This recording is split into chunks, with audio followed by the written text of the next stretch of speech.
আমি সেই সব শ্বশুরবাড়ির সম্বন্ধে কিছু বলতে চাই যারা ছেলের বিয়েতে দেয়, কিন্তু বিয়ে করে যখন বউ বাড়ি আসে তখন বউয়ের সাথে যে ব্যবহারটা হয়, বিশেষ করে তাদের আত্মীয় স্বজনরা যে ব্যবহারটা করে শ্বশুরবাড়ি আত্মীয় স্বজনরা, সেটা সত্যি নেওয়া যায়। প্রথমত বউয়ের গয়নাগাটি নিয়ে প্রশ্ন ওঠে যে বউ যে গয়নাগুলো পরেছে সবই কি সোনা না সিটি গোল্ড, বউয়ের বাড়ি থেকে কি কি দিল, কতগুলো তত্ত্ব এলো, সমস্ত কিছু। কেন এটা দেয়নি, কেন ওইটা দেয়নি, এটা দেওয়ার নিয়ম ছিল, ওইটা দেওয়ার নিয়ম ছিল, বিভিন্ন রকম। আচ্ছা, যারা এই কথাগুলো বলেন একবার বলুন তো যে তাদের যখন বিয়ে হয়েছিল এই এই গসিপ গুলো করে না, বিশেষ করে ছেলেরা করে না, এই গসিপ গুলো করে সাধারণত মহিলা মহিলা যাত্রাই করে এগুলো।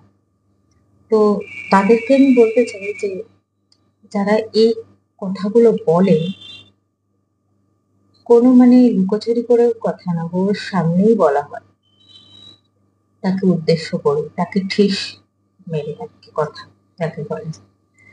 তো তাদের যখন বিয়ে হয়েছিল, তাদের শ্বশুর বাড়ির লোক যখন তাদের সাথে এইরকম করেছিল, যদি করে থাকে, তাদের কতটা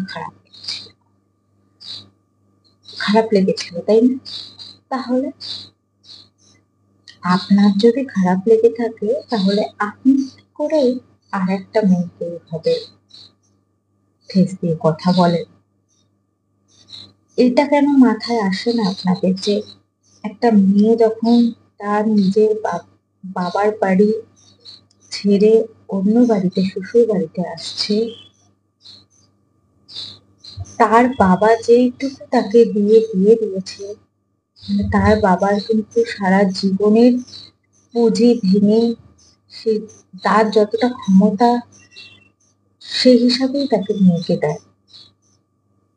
আর শুধু এইসব দেখলে হবে, টাকা পয়সা সোনা দানা দেখলে হবে? যেই বাবা সেই মেয়েকে দিয়েছে শ্বশুরবাড়িতে পাঠিয়ে, সেই বাবা কিন্তু নিজের হৃদয়টা দিয়ে দিয়েছে, বলতে গেলে হৃদয় দিয়ে দিয়েছে। নিজের মেয়েকে বিয়ে দিয়ে দেওয়া, শ্বশুরবাড়ি পাঠানো, নিজের হৃদয়টা দিয়ে দেওয়া সময়। কত কষ্ট করে তাকে মানুষ করে তার যতটা সামর্থ্য তাকে দিয়ে শ্বশুরবাড়িতে পাঠায়। কিন্তু ওই নিয়ম আছে না একটা, যে বাবা মায়ের ঋণ শোধ করে গেলাম। বাবা মায়ের ঋণ কিন্তু কখনোই শোধ হয় না। এটা কে আমাদের বানিয়েছিল জানি না, যে এই কথাটা বলতে হয় মেয়েদের, কিন্তু এখন দেখি অনেকে বলে না, খুব ভালো লাগে আমার এটা। সত্যি তো, বাবা মায়ের ঋণ কখনো শোধ করা যায় না। অর্থাৎ যেই সমস্ত শ্বশুরবাড়ির লোকেরা এই ধরনের আচরণগুলো করেন না একটা নতুন বউয়ের সাথে, প্লিজ দয়া করে করবেন না। একবার নিজেদের দিনগুলোর কথা মনে করুন,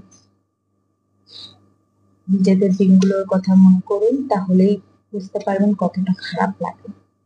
সেই মেয়েটা কিন্তু এই বাড়িতে যখন আসে, একটা মানুষের হাত ধরে আসে, সেই বাড়িতে কাউকে চিনি না জানি না, তারা যখন এইসব মন্তব্য করে, তার মনে কিন্তু খুব কষ্ট হয়। সে নিজেকে খুলে রাখতে পারে না, যে তার নিজের মনটাকে সে শ্বশুরবাড়িতে খুলে রাখতে পারে না। অনেক টাইমও লাগে তাদের, সেসব মেয়ের অনেক টাইম লাগে। এমনিতেই শ্বশুরবাড়িতে গেলে খোলামেলা ভাবে পারে না, সব মেয়েরা পারে না। যাদের, আমি বলছি না সব শ্বশুরবাড়ির কথা, অনেক শ্বশুরবাড়ি আছে যারা খুবই ভালো, মেয়ের মতো দেখে বউকে, মেয়ের মতো ভালোবাসে, মানে কিছু বলতে হয় না, তার আগেই সব পূরণ হয়ে যায়। অনেক মেয়েরাই বলে যে আমি ভাগ্য করে শ্বশুর বাড়ি পেয়েছি। সব শ্বশুর বাড়ির কথা বলছি না, যারা এই ধরনের আচরণ করেন তারা প্লিজ বন্ধ করুন, প্লিজ বন্ধ করুন, এই জিনিসগুলো করবেন না। কতটা কি দিল, আপনি কি পেয়েছেন সেটা আগে দেখুন। আপনার ছেলের পরিবর্তে আপনি কি পেয়েছেন? আপনি তো ছেলে তো আপনারই আছে, কিন্তু ছেলেটাকে যে দিয়ে যে জিনিসগুলো পেলেন সেটাকে সামনে রেখে যতটা পেয়েছেন ওই মানুষটাকে পেয়েছেন, সব থেকে বড় কথা তার বাবা তার হৃদয় দিয়ে দিয়েছে। সেই মেয়েকে দিয়ে দেওয়া মানে আমি আগেও বলেছি তার হৃদয় দিয়ে দেওয়া। এর থেকে বেশি কিছু আশা করবেন না। আমার মনে হয় না এর থেকে বেশি কিছু মানুষের চাওয়া পাওয়া থাকতে পারে। সেই মানুষটাকে ভালোবাসুন, দেখবেন আপনারও ভালো। আপনিও আপনার মনটাও দেখবেন অনেক বড় হয়েছে, আপনারও খুব ভালো। তো আমার এই বলারই ছিল। আপনাদের যদি আমার এই বক্তব্যর ব্যাপারে কোনো কিছু বলার থাকে তাহলে কমেন্ট করে জানান। আর ভালো না লাগলেও জানাতে পারেন। আর অবশ্যই লাইক করে দেবেন, আর পাশে থাকবেন, সাথে থাকবেন যাতে আমি আরো একটু এগিয়ে যেতে পারি। আজকের মতো